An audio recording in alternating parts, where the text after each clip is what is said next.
Agradecer a Alan pelo convite, assim, né? Porque na verdade Alan e Plínio insistem nessa coisa que eu faço alguma apresentação das coisas. E dessa vez aconteceu uma coisa muito diferente, foi um convite que, bom, eu achei muito bacana, assim, muito interessante, muito enriquecedor, porque é em intuito dessa ocasião mesmo, do lançamento do livro A Música Sertão Absoluta, a experiência do cancioneiro João Figueira Melo, de julho, né, recente. E aí a Alan me falou dessa coisa e me passou um livro de julho e, inevitavelmente, né, assim, sendo um conquistência de criação, que eu cheguei aqui, por criação, que eu cheguei aqui muito cedo, né, nasci em Iquira, acabei chegando aqui muito cedo, acabei, bom, sendo contagiado por tudo que é ser conquistência, né, ser contemporâneo dele. E aí comecei a ler, evidentemente, na hora que ele me passou esse livro, eu cheguei em casa com milhares de outras coisas para fazer, fui, evidentemente, ler o trabalho, né. E como foi muito natural, eu não consegui parar de ler, de modo que eu liguei para a Alan para falar das minhas primeiras impressões do que eu tinha, bom, lido mesmo, assim, né? Então, o que era para ser só escrever um texto, chamar a Júlio para vir aqui falar, eu falei, Alan, eu topo fazer a apresentação do livro, tá? Eu acho que eu vou ler isso daí, fiquei lá até de madrugada, lendo, né, assim, tentando compreender. E fiquei pensando assim, mas eu vou começar a falar isso, eu estou acostumado assim na sala, chegar, já só dar bom dia para a galera, e falar, pô, vamos aí, vamos falar desses autores aí que a gente lê. Bom, e dessa vez eu tenho que dizer, antes de tudo, que é um prazer enorme, assim, para mim, poder falar sobre a obra de Alan, falar sobre o trabalho de Júlio, mas que tem inspiração na obra de Alan, porque eu acho que isso beira mesmo a realização de um sonho, né, na medida em que a gente cresce com essa referência, e ainda se torna um sonho, acho que se aproxima ainda mais de um sonho na medida em que eu chego aqui, aí me encontro a Dona Correia, Alisson Menezes, Walter, Torinho, pessoas que, bom, se tornam referências mesmo e que, nessa minha opinião, talvez mais madura, né, em relação ao que foi a minha infância, crescendo com isso, são muito reflexos do que é, né, estar na terra de Alomar, ou seja, eu já ouvi da boca de Alisson, com Evandro, informalmente também, o que é, né, ter Alomar como de fato um verdadeiro arquiteto cultural, assim, um arquiteto malungo nesse sentido, né, que é um cara que dita o ritmo em muitos sentidos, assim, né, e cujo trabalho vai repercutir, vai reverberar em todas as outras manifestações artísticas que a minha geração, por exemplo, tem que fazer, né. Então, assim, eu fico vendo às vezes as fotografias que os meus amigos hoje da minha idade vêm fazer, ou os artistas plásticos que vêm fazer esculturas, ou que vêm fazer quadros, por exemplo, eu fico vendo de que modo a obra de Alomar, lá atrás, vem reverberar num jovem de 22, 23 anos, 24 anos de idade.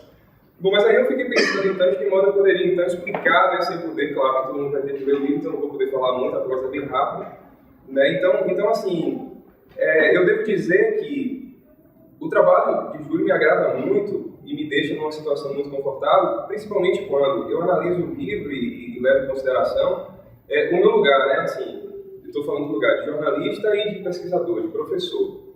Bom, então aí são duas perspectivas muito legais, que aí é como se dois anjinhos ficassem me acompanhando, assim, né, de um lado o cara fala assim, eu ia falar um anjinho e um demônio, mas eu não gosto muito da cidade de demônio, aí os dois anjinhos. Então, de um lado, ele tem uma perspectiva mais jornalística, ele me diz assim, cara, o trabalho de Júlio, ele é muito jornalístico, né? Na medida em que Júlio vai descrever detalhadamente como é a chegada dele à Vitória da Conquista, de modo que uma passagem fica muito clara, assim, quando ele chega na praça 9 de novembro, e aí eu não vou lembrar, claro, né, Júlio, o nome de todas as pessoas que você encontrou, aí você vai falar de Alan, de Aline, de Plínio, e várias outras pessoas que te recepcionaram, né, as pessoas lá do grupo da rede que vocês fazem parte lá, né, de discussão sobre a obra de Alomar.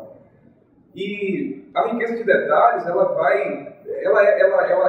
é distribuída por todo o livro, né? Assim, tem uma outra passagem que eu acho muito bonita e que nesse sentido eu devo dizer que eu compartilho muito isso com você, que o meu sentimento foi muito parecido, que é o de quando você conhece Breno La Salva, né? Assim, eu acho que é muito bonito. A ocasião foi diferente, porque eu nunca tive a oportunidade, devo isso a Plínio, né, e a galera que faz a festa lá do Deus de Cantigas, a confraternização, aquele momento bonito lá em Lagoa Real, de pensar de que é bonito, né?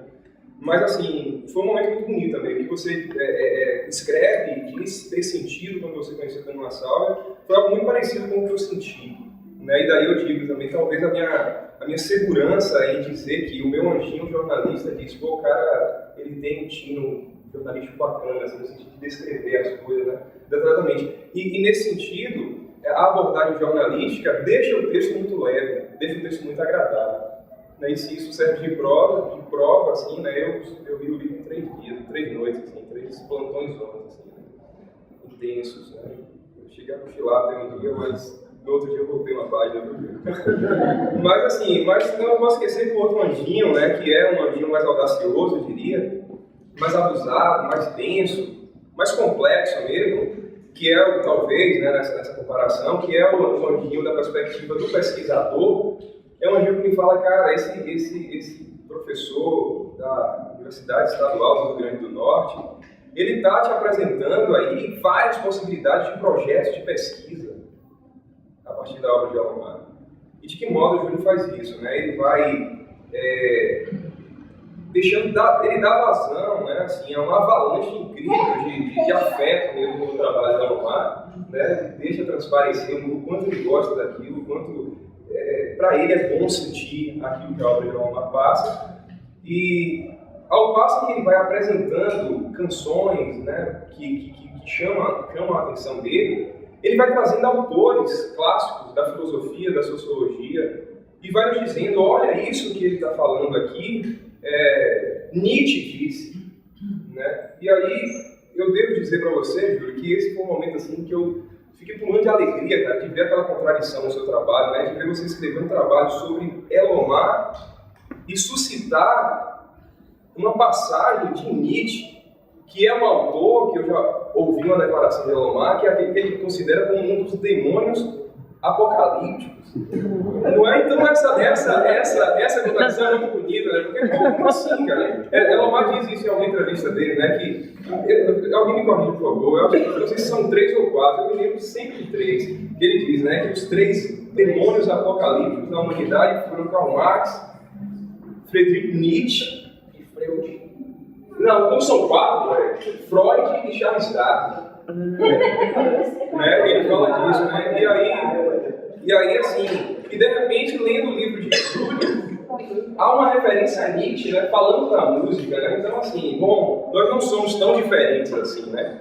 Mas aí, eu devo dizer também que, na verdade, quando esse anjo, né, mais perturbado, ele me provoca mais porque ele me faz ler a obra de Alomar de um jeito muito especial, eu diria. Não é diferente, mas é especial.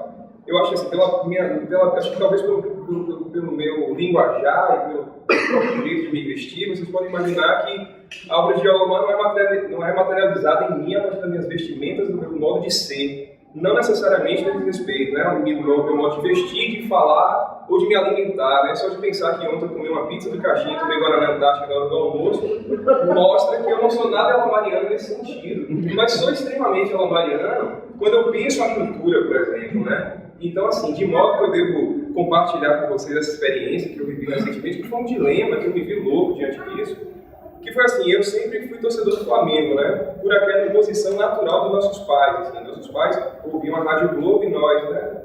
Sem personalidade, vamos lá e torcendo pelo time que nossos pais torcendo, e por uma série de fatores, né? Mas assim, aquela história, né? Não, eu sou flamenguista, mas gosto do Bahia, né? Sempre aquela coisa. Aí, cara, depois que eu comecei principalmente, depois que eu vi uma entrevista de Alomar no Tramas do Sagrado, de Simão Guerreiro, que ele falava daquela coisa do estado do sertão, eu me caí nesse dilema, de modo que eu não mais dizia que era flamenguista e nem torcedor do Bahia. Tá? Agora eu sou torcedor da Vitória da Conquista. Não é porque assim, eu sou torcedor da Vitória da Conquista, porque a Vitória da Conquista representa a minha região e, além de tudo, o mascote é um bode. Então, assim, só para dizer isso, né, uma repercussão social, mas evidentemente que os dilemas mais sérios que eu vivo extrapolam, né, esse campo da brincadeira mesmo, de torcer ou não para determinado time. Eu sei que eu fui para todos os jogos de Vitória da Conquista do campeonato, mas assim, os meus dilemas são muito mais sérios quando, por exemplo, eu penso a cultura, evidentemente, né, e aí uma coisa que o Júlio faz no trabalho dele é isso, quando ele fala da aversão de Alomar à cultura de massa, ele não só levanta essa coisa do senso comum, quer dizer, ele faz uma regressão aos pensadores da escola de Frankfurt, né, uma escola crítica, que volta o seu olhar para essa questão da aldeia global, dessa unificação, dessa globalização cultural. Não é? Então, isso é muito bonito no trabalho, né, porque ele vai te dando possibilidades, né, ele vai te provocando, falar, não, segue por aqui, que aqui dá para você pensar. E ao passo que ele vai nos levando para a obra de Elomar, e do mesmo modo que a obra de Elomar faz com a gente, não é? E faz comigo, por exemplo, é isso, é nos levar para pensar os temas da vida mesmo, né? De modo que aqui há o desfile de temáticas como a religiosidade e principalmente como a ética, que talvez seja o maior aprendizado que eu tenho, por exemplo, quando eu escuto as coisas de Elomar, leio as coisas ditas por Elomar em entrevistas, né, transcritas, e escuto também, né? Isso aí de uma maneira mais escassa mesmo, porque foram poucas oportunidades de ouvir falar pessoalmente, assim, né? E então é isso, né, velho? Assim, convidar a Júlia agora para tecer alguns comentários sobre o trabalho dele, nada melhor que ele, né, para falar.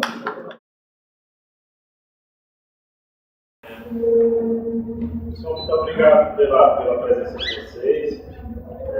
Agradecer principalmente a Alan, o Tropicália Disco, né, que proporcionou esse nosso encontro aqui.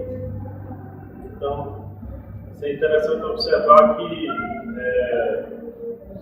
a importância da cultura, né, enquanto uma gola, né, enquanto um elemento de integração das pessoas. Porque se não fosse a cultura, não estaria reunido hoje aqui. Né? Então, a cultura ela serve de imã, de atração, para que várias pessoas que pensam de uma forma parecida possam estar se encontrando, a gente possa estar tendo esse encontro. Então, é muito importante essa questão de encontrar-se.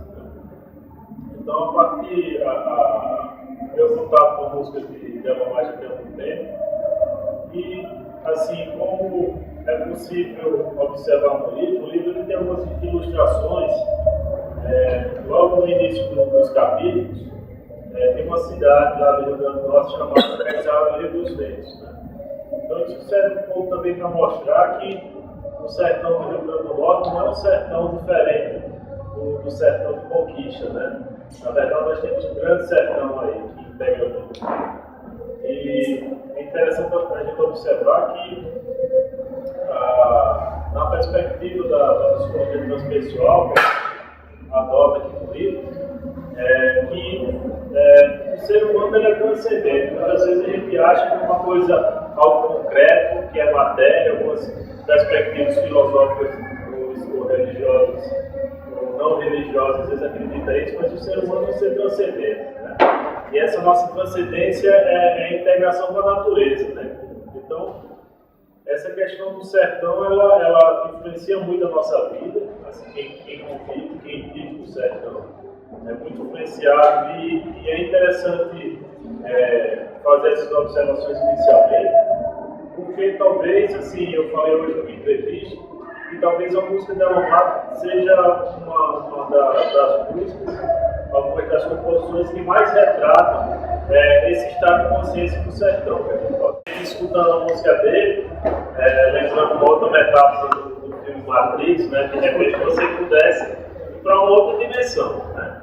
Então, de repente, você pode estar numa cidade, você pode estar no trabalho, você pode estar no trânsito, como a gente fala, aperreado, numa determinada situação. E a música, às vezes, a música de Elomar, uma música de outros compositores que retratam o sertão, elas, de repente, elas têm essa capacidade de transportar a gente para um contexto de integração, de sintonia com a natureza, que é algo que traz benefício para a nossa saúde, para a nossa alma. Né? Então, acho que tudo isso encanta todos nós que estamos reunidos aqui, a gente tem um encantamento assim, sobre isso. Né? E é muito importante, muito bom a gente estar reunido aqui em torno desse encantamento, em torno desse encontro, né, para estar falando sobre essas coisas, trocar umas ideias, conhecer mais pessoas e escutar um pouco de música também, né, Alan? Que é bom também. Tá certo, pessoal? Então, muito obrigado pela presença de vocês. Espero autografar alguns livros daqui a pouco aí. Eu vou convidar a Alisson Menezes para tocar alguma coisa aqui pra gente. Depois da queda. Certo? Obrigado.